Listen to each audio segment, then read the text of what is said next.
Ya, silakan presensi terlebih dahulu.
Assalamualaikum Pak.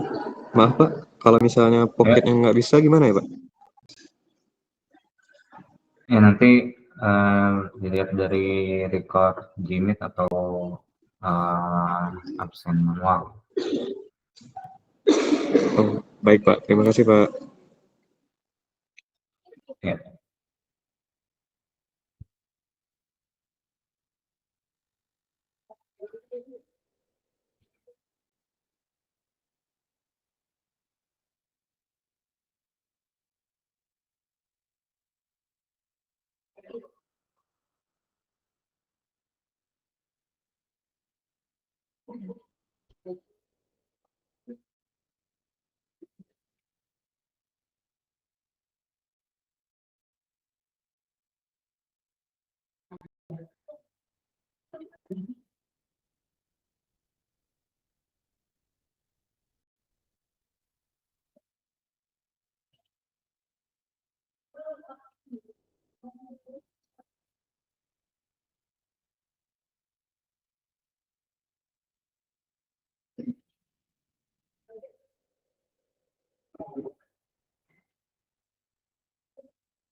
Udah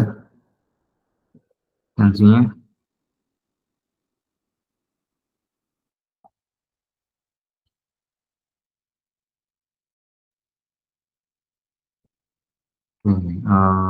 Nanti ketua kelas tidak mengisi, ada bagian absen mungkin kelas ya.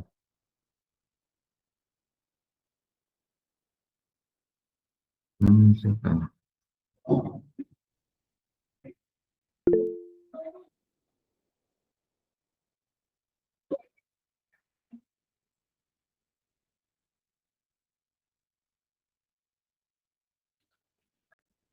Bisa ini.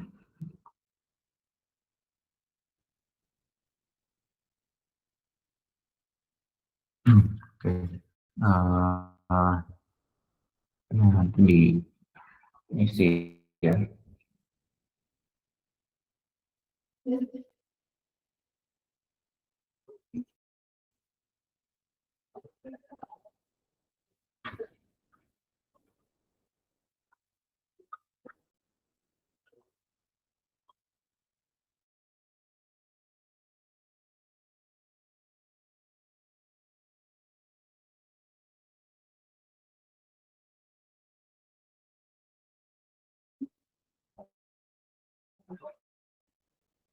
Oke. Assalamualaikum. Yang penerusnya pertemuan kelima, dan kita geser nanti ke besok ya.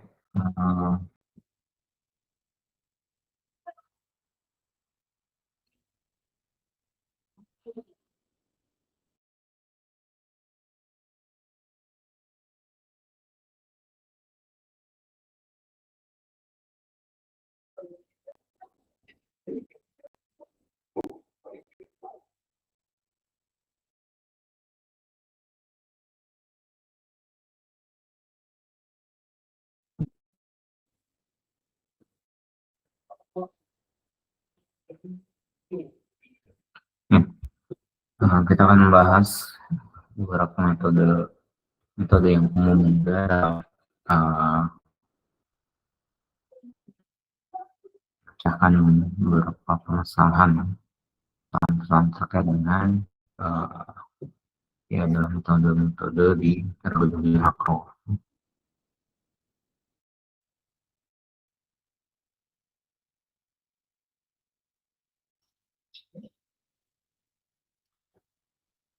Kita akan bahas tentang eksperimen, eksperimen laboratorium, kemudian studi lapangan, eksperimen lapangan, kuesioner, interview, dan di fokus grup diskusi. Yang pertama adalah eksperimen. Dalam metode ini dilakukan di laboratorium atau area yang digunakan dengan dengan pengkondisian ya, dengan pengontrolan dari variabel-variabel penelitian yang digunakan ya, untuk ya, bisa mengamati hasil juga ya, hipotesis ya, yang telah ditetapkan di awal. Jadi dalam eksperimen lapangan ini salah satu cirinya adalah peneliti ini bisa memanipulasi atau mengontrol variabel sama biasanya variabel independen yang memang digunakan dengan mengendalikan efek ataupun juga mengendalikan parameter yang ada pada variabel independen tersebut.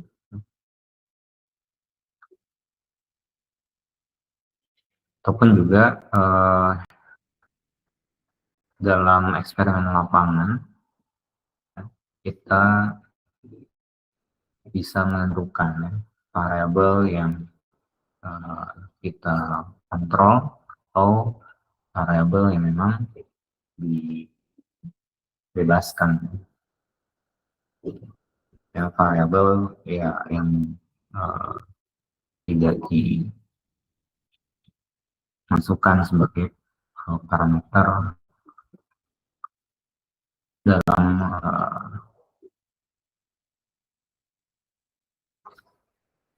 hubungan ya, antara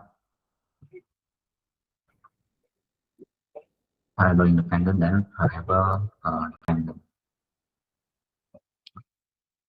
Kelebihan dari eksperimen lab ada beberapa yang menjadi keunggulan.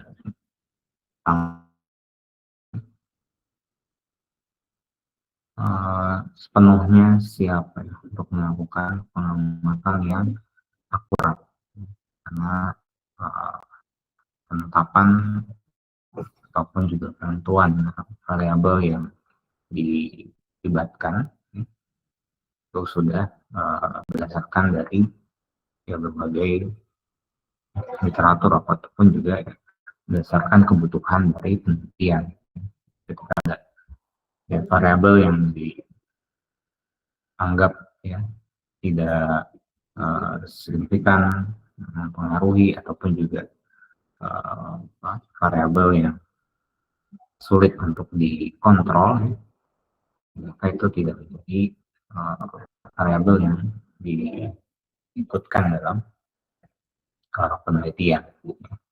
Bisa menjadi asumsi ataupun bisa menjadi batasan, sehingga antara hipotesis ya, dengan hasil biasanya itu sesuai, pun juga ya tidak jauh dari hipotesis yang ditetapkan di awal.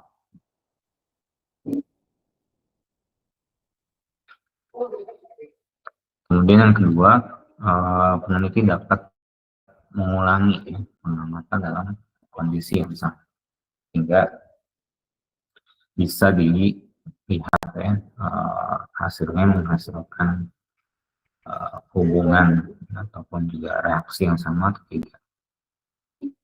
Ya, ketika hasilnya sama, ya sesuai ya dari penelitian yang dilakukan sebelumnya, ini ya validitas ya ataupun juga keyakinan terhadap hasil penelitian ya. Biasanya terkait dengan hubungan sebab akibat.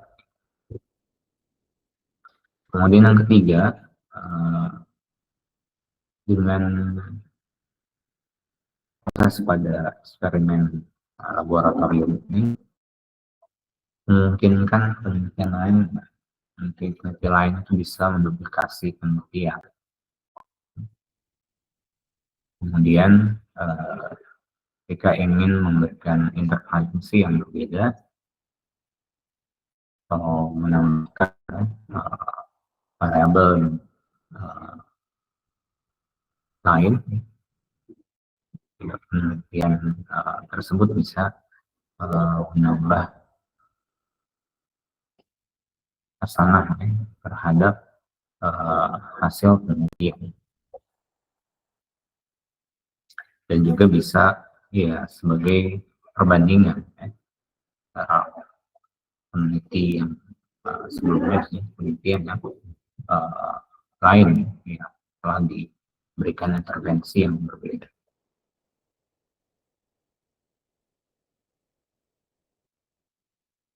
Kemudian kekurangan dari eksperimen laboratorium, yang utama adalah kurangnya realisme atau kondisi nyatanya, ya. Karena memang eksperimen ini banyak yang dikontrol, banyak yang dikendalikan, ya. Sesuai dengan tujuan penelitian. Kemudian juga ya, ketika ada variabel yang sulit ya, dikontrol, ataupun juga variabel yang cukup kompleks, biasanya akan dijadikan sebagai batasan ataupun juga dijadikan sebagai asumsi untuk ya penelitian, dalam hal ini penelitian tersebut sama ya, atau ya asumsi-asumsi yang dampaknya ataupun juga pada hasil penelitian tidak signifikan atau juga sudah terjadi secara umum, itu dipunya oleh variabel tersebut.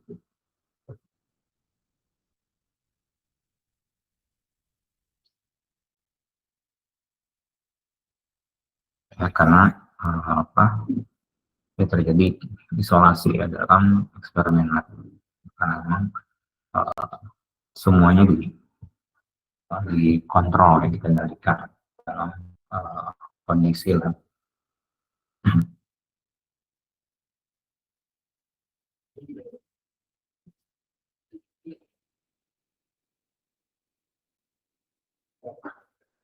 Kemudian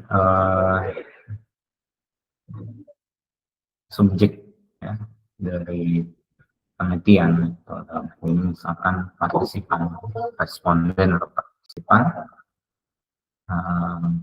ini mungkin tidak mewakili populasi ya. Jadi misalkan kita ingin meneliti pekerja atau karyawan, maka karena keterbatasan dana ataupun juga keterbatasan dari segi waktu ya, dan juga akses ya, akses di sini ya kita dalam merekrut pekerja itu ya sulit ya, di mana pekerja terbatas waktunya.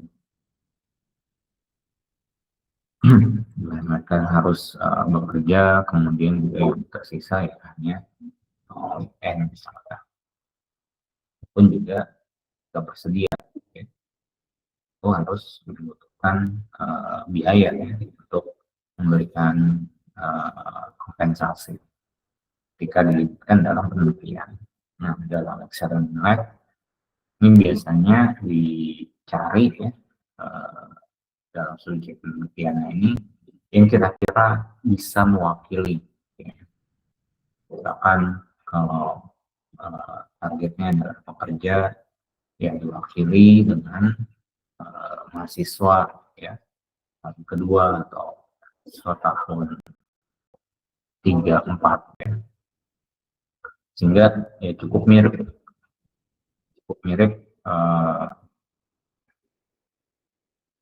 dari segi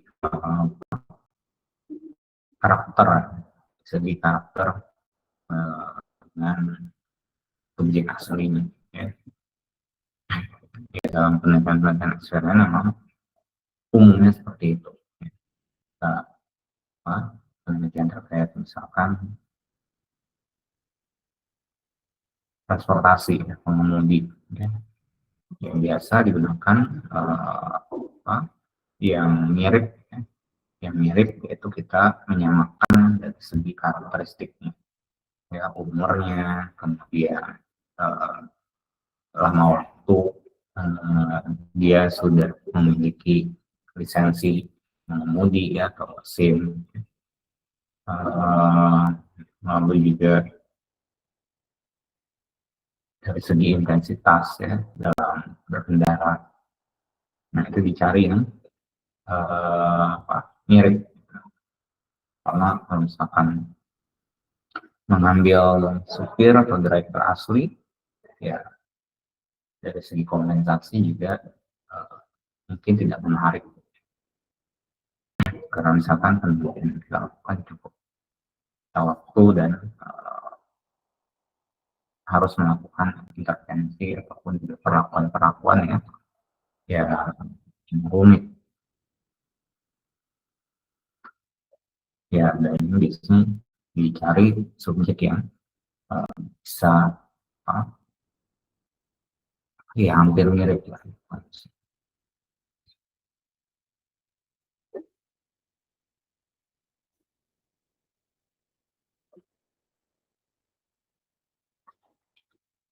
Ya, dalam praktek sebenarnya terkait dengan kurangnya realisme tergantung pada sifat masalah, konteks masalah, dan kemampuan seorang untuk mensimulasikan kondisi lapangan yang sebenarnya di lab, ya.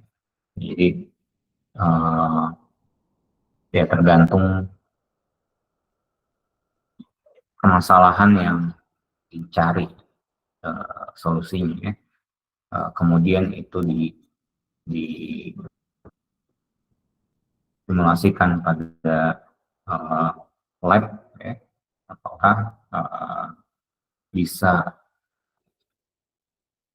semirip mungkin, ya, ataupun juga bisa serealistis mungkin, ya, dengan kondisi lapangan. Ya. Kalau memang itu bisa dilakukan, ya, memang itu yang lebih ideal, ya, untuk melakukan penelitian di lab.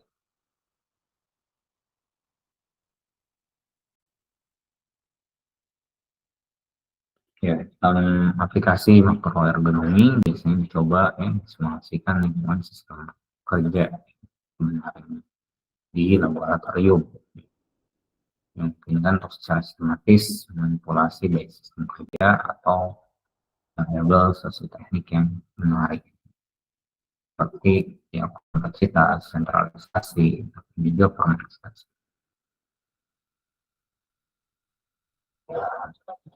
Yang berikutnya, metode berikutnya adalah studi lapangan. Di sini dalam studi lapangan, ya, disebut juga sebagai observasi sistematis, ya, atau naturalistik, ya. Karena mengamati atau melakukan penelitian pada kondisi yang nyata, kondisi real. Ya, karena dari namanya studi lapangan, peneliti ini harus melakukan observasi di lapangan atau di area pada kondisi yang nyata, ya, kondisi real, ya, untuk mengamati proses, ya, fenomena atau peristiwa, ya, ada kondisi natural, ya, kondisi alami, ya, dalam sistem kehidupan nyata. Kelebihan dari studi lapangan, ya, yaitu adalah sesuai dengan kenyataan, ya, karena yang dilakukan dalam penelitian itu adalah mengobservasi, ya, mengamati yang terjadi secara alami, fenomena ataupun juga proses-proses yang alami. Dan dalam hal ini peneliti dilarang, ya, untuk adanya rekayasa ataupun juga adanya intervensi dari peneliti, ya, seperti eksperimen laboratorium. Ya. Kemudian juga ya kalau kemudian juga terkait dengan peneliti, ya, di mana adanya ya kehadiran dari peneliti juga harus dijaga, ya. Jangan sampai kehadiran atau adanya peneliti, ya, yang diketahui oleh subjek penelitian, ya, itu diketahui, ya, sehingga ini bisa memberikan dampak pada hasil penelitian.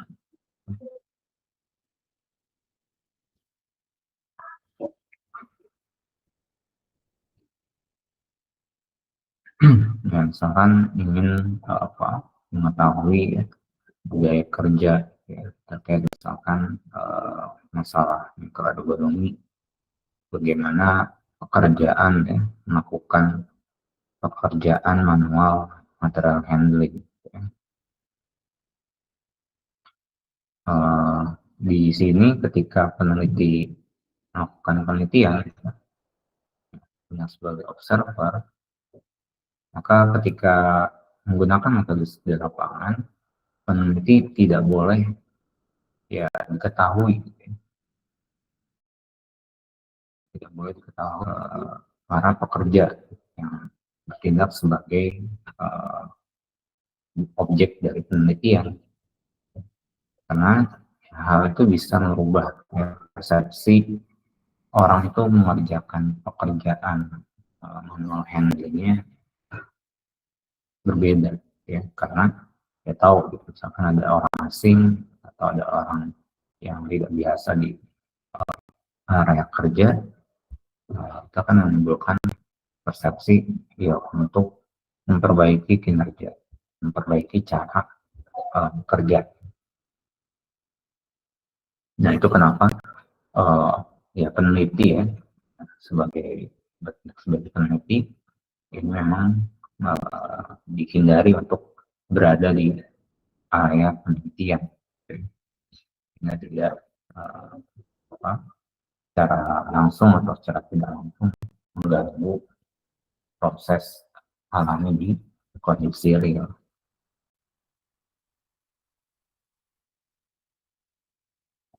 Kemudian juga kelebihannya adalah memiliki keyakinan yang tinggi, karena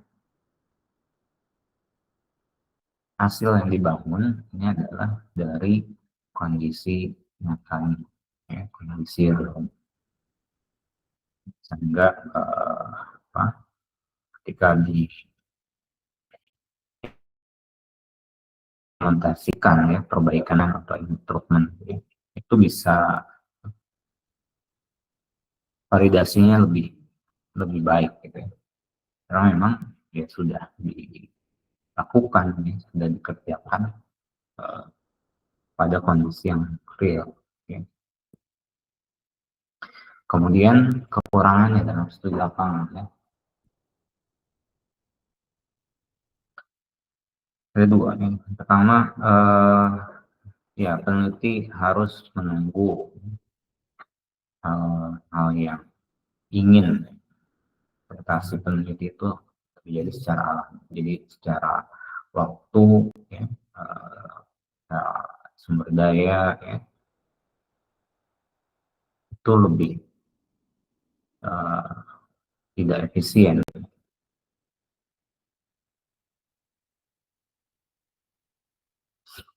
karena memerlukan tadi ongkos waktu yang lebih lama. Karena nggak tahu, ya, prestasi dari hipotesis yang kita bangun itu kapan terjadi dan seperti apa terjadi. Kemudian yang kedua adalah peneliti mungkin harus mengamati hal-hal yang terjadi secara alami berkali-kali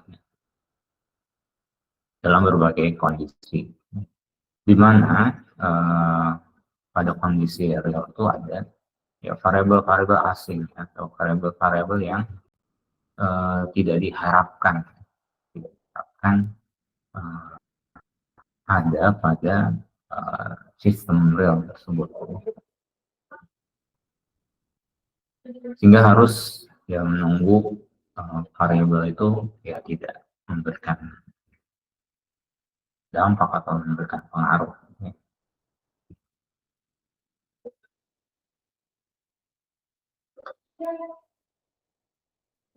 Ya, dalam makroekonomi pendekatan dari segi lapangan umumnya digunakan untuk memeriksa catatan kinerja yang ada dalam kerja tertentu dan kondisi spesifik atau sistem kerja.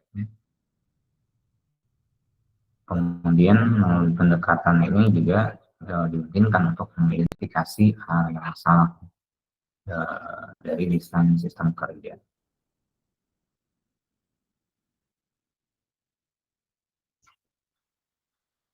Lalu yang berikutnya adalah eksperimen lapangan. Karena eksperimen lapangan ini ada perannya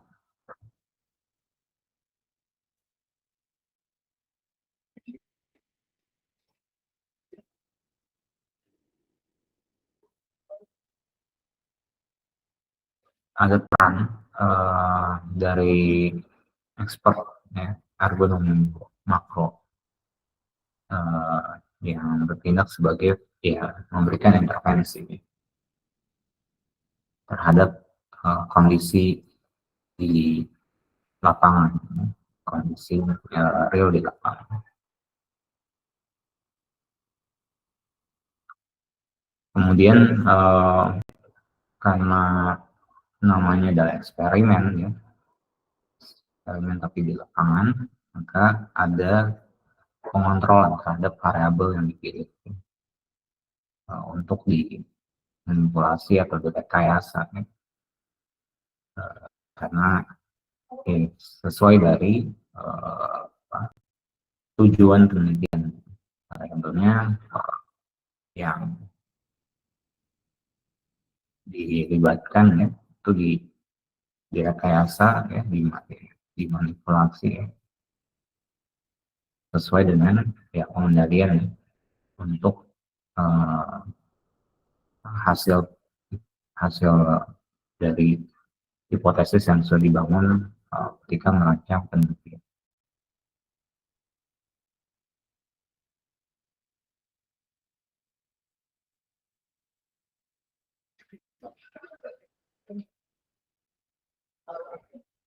Kelebihan dari eksperimen lapangan ya, ini bisa dikatakan menggabungkan ya, keuntungan dari atau kelebihan dari segi lapangan dan eksperimen laboratorium. Misalkan kalau di laboratorium peneliti bisa memanipulasi ya, sesuatu yang menjadi cirinya adalah memanipulasi variabel penelitian ya. Dan ini digunakan dalam penelitian metode eksperimen lapangan ya. Sehingga tidak lagi harus menunggu ya atau membutuhkan waktu yang lama untuk melihat efek ya, dari intervensi terhadap variabel penelitian. Tetapi tetap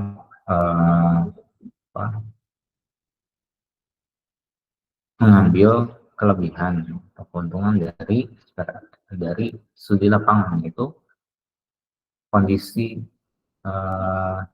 realisme ya, kondisi real yang di dalam lapangan,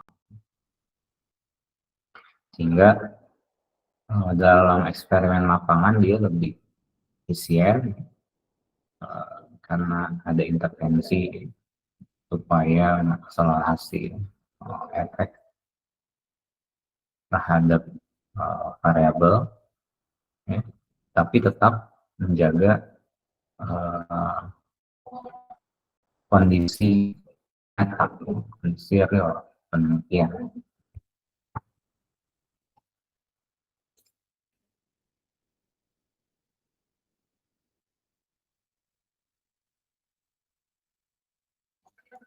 Kemudian kekurangannya terkait dengan eksperimen lapangan ini adalah ya biaya.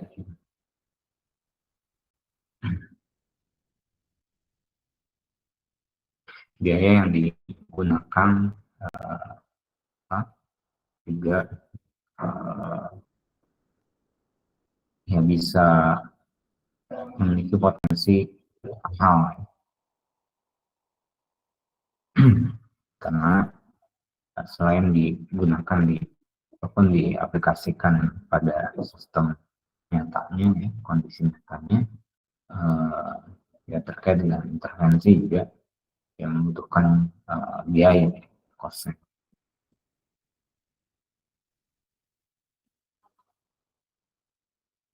Kemudian bagaimana ya, agar eksperimen lapangan bisa diaplikasikan ya, ke konteksnya perusahaan, maka perlu menyatakan analisis benefit cost-nya, sehingga ya manajemen itu tertarik untuk melakukan perbaikan dengan metode eksperimen lapangan.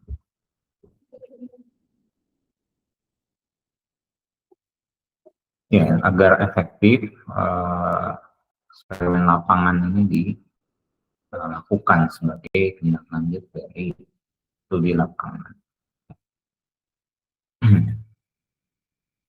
Karena hasil dari studi lapangan ya, umumnya adalah menyarankan, memberikan saran terkait dengan ya kemungkinan ya penggunaan variabel tendon, hingga variabel tersebut bisa direkayasa dengan manipulasi ya, untuk melihat hasil atau efeknya pada eksperimen lapangan.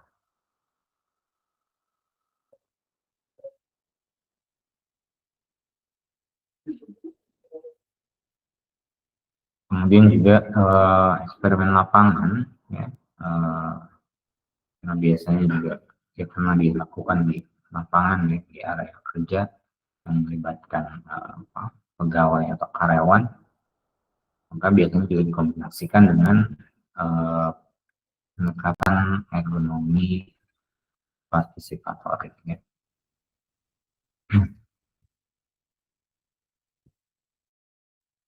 Kemudian yang berikutnya adalah kuesioner ya.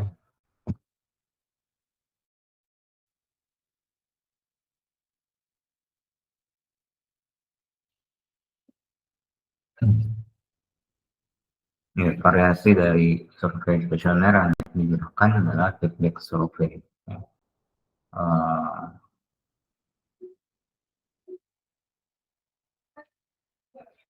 Ya, dalam metode ini data ya, ini diperoleh dari survei ya.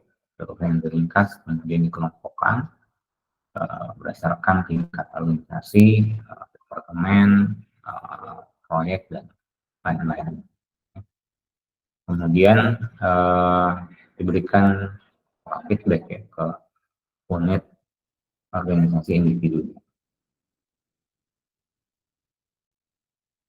Ya, lalu dalam hal ini biasanya misalkan manajer unit ya, yang sudah di brief ya, sudah di briefing ataupun sudah dilatih, ini diikutkan ya, dipartisipasikan dengan karyawan unit ya, untuk menafsirkan data dan juga apa perubahan ataupun apa perbaikan yang dilakukan.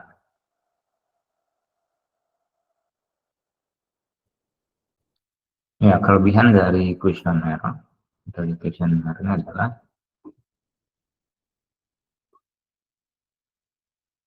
informasi yang didapatkan ya, secara personal itu bisa terjaga karena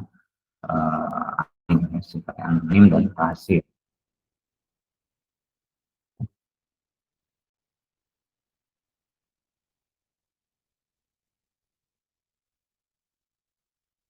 Nah, sehingga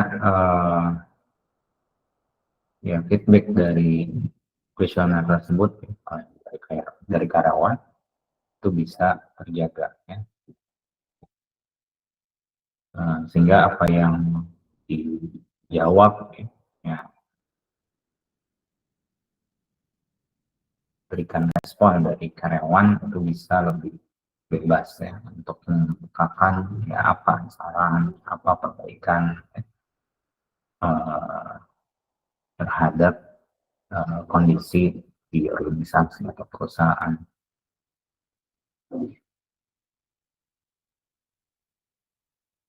Kemudian ya pendapat dan juga perspektif dari karyawan yang banyak itu bisa didapatkan dengan cepat dan murah karena kita menggunakan kuesioner. Sehingga ya representatif dalam menyimpulkan sebagai sampel dari karyawan ya itu bisa dilakukan karena ya kita membuat satu kuesioner kemudian digandakan ya sesuai dengan jumlah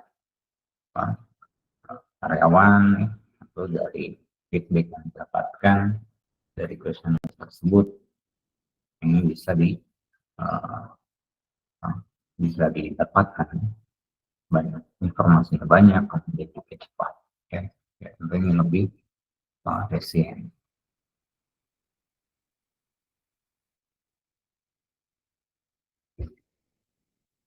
Kemudian juga kuesioner ini bisa dianalisis secara kuantitatif ya.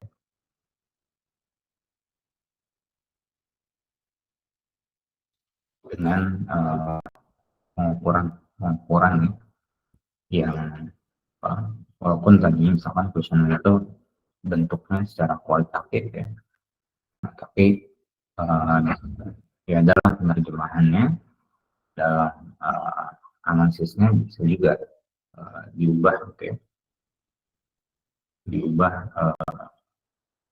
dalam analisis secara kuantitatif.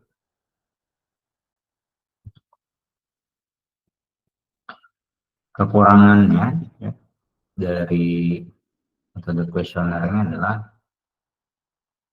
ambiguitas tujuan. Ya, karena kondisi manajemen, ya, top manajemen, atau kelompok staff atau konsultan yang melakukan survei ini mengalami kesulitan ya, dalam mencapai konsensus ya, dengan tujuan survei, isinya ataupun juga prosedur ya, untuk menganalisis atau menafsirkan dan juga menggunakan hasil. Ya, jadi dalam kuesioner ya banyak parameter variabel yang dicantumkan ya. Kemudian juga dalam proses ya, pembuatan kuesioner itu ya, juga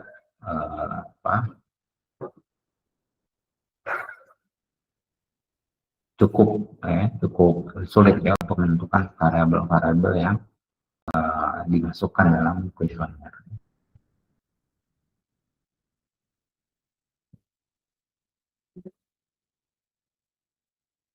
Sehingga memang perlu kesepakatan ya tentu berdasarkan dari literatur ataupun juga dari kebutuhan ya, kebutuhan terhadap kuesioner ya.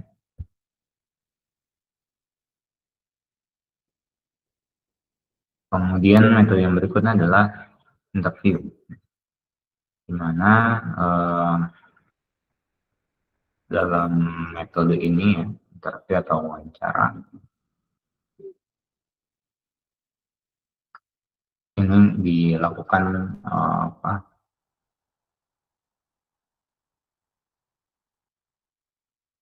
melalui pertanyaan-pertanyaan ya, untuk mengumpulkan informasi-informasi dari tujuan penelitian.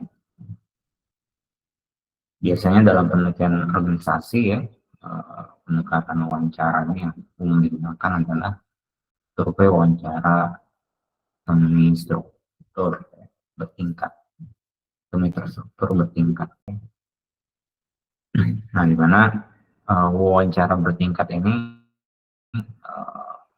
sampelnya merepresentatifkan dari karyawan ya, dari semua tingkatan, juga dari berbagai unit ya. Sehingga karena wawancara ini perlu waktu ya, sehingga bisa diambil ya, sampel yang representatif ya. Tidak mengambil seluruhnya di wawancara atau di interview. Kemudian pendekatan yang digunakan adalah semi terstruktur ya, di mana dalam rancangan interview atau dalam rancangan pertanyaan yang dibuat itu ada pertanyaan lanjutan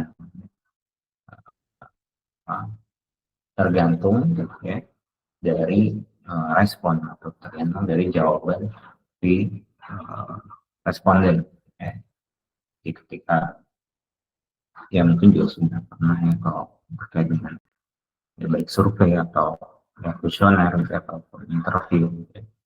Maka biasanya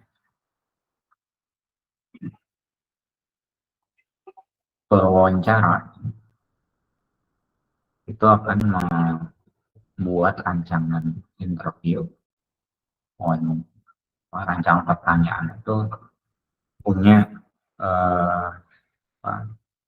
dua atau tiga skenario pertanyaan. Kalau dia menjawab A, maka akan ada pertanyaan lanjutan pertanyaan B. Gitu ya.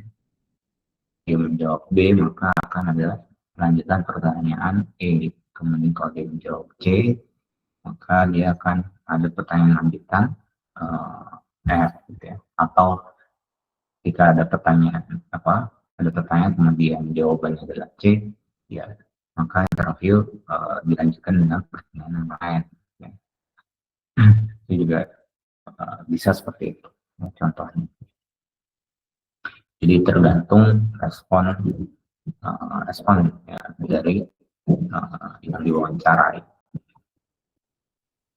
Kelebihan dari interview ya, sama adalah wawancara interviewer ini bisa mengamati ya, tanggapan yang diberikan dari orang diwawancarai secara verbal ataupun juga non verbal ya, dari pertanyaan yang diajukan.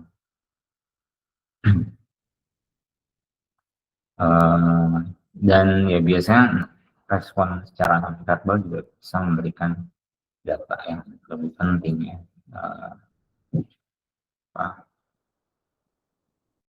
Ya bisa memberikan informasi tambahan daripada tanggapan secara verbal ya, ataupun juga secara perkataan atau secara oral. Yang kedua, wawancara juga bisa menindaklanjuti tanggapan yang pertama ya, dibandingkan dengan kuesioner. Dimana kalau kuesioner ya terbatas gitu ya, mungkin bisa secara semi terstruktur tadi ada tingkatan pertanyaan lanjutan ya, tapi ya terbatas hanya seperti itu. Sedangkan kalau di interview ya kita bisa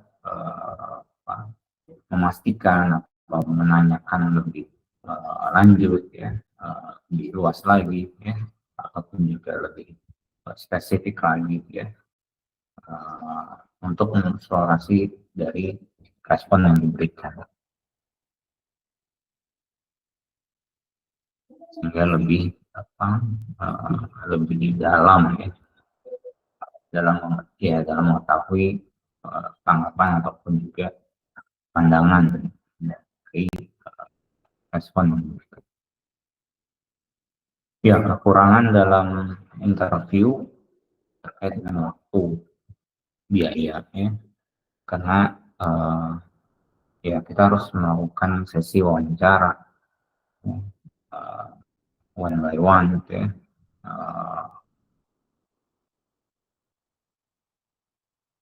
Dan ya ini pasti memakan waktu. Tidak bisa secara paralel kita kerjakan ya. Ya waktu untuk wawancara, kemudian juga biaya ya, ya biaya ini biaya untuk tempat wawancara, kemudian fasilitas wawancara, dan juga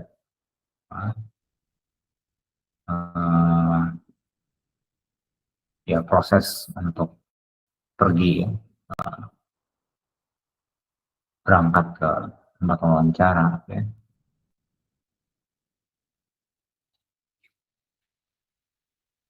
Kemudian juga ada potensi subjektivitas ya.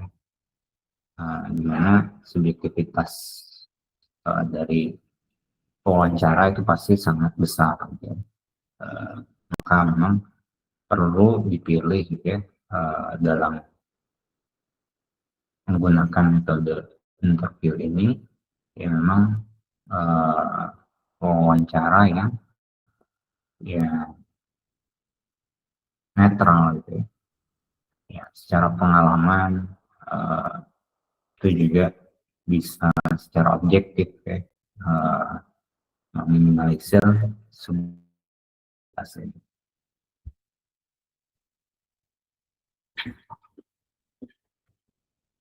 Kemudian yang berikutnya adalah FGD ya, fokus group discussion.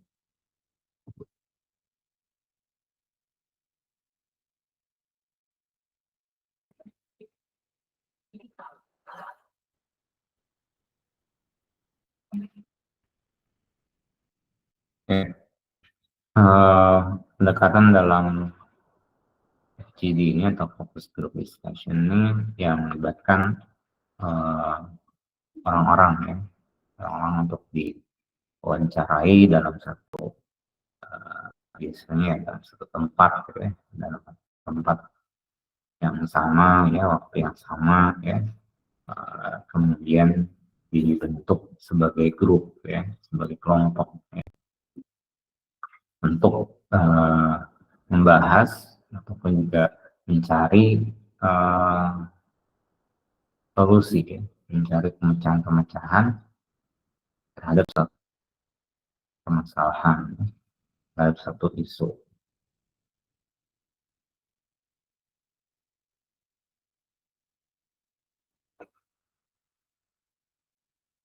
Ya, FGD merupakan variasi ya dari pendekatan survei ataupun juga wawancara ya, mengatasi kelemahan pada metode wawancara ya dari segi waktu dan uang, karena dengan FGD ya kita bisa mendapatkan input ya, input atau ya input berupa respon atau tanggapan dari ya isu yang kita ingin konfirmasi ya.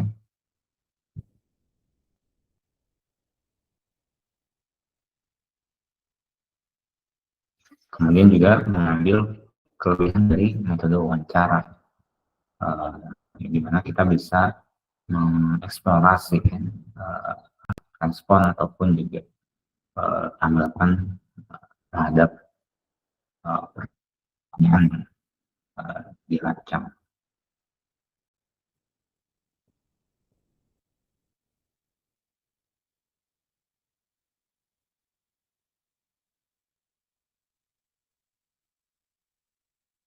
Oke, ada yang ingin ditanyakan atau didiskusikan?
Sekalian ya, saya ulang.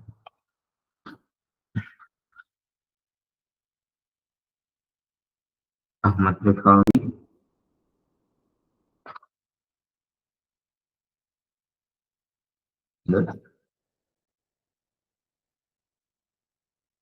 Ahmad Ghazali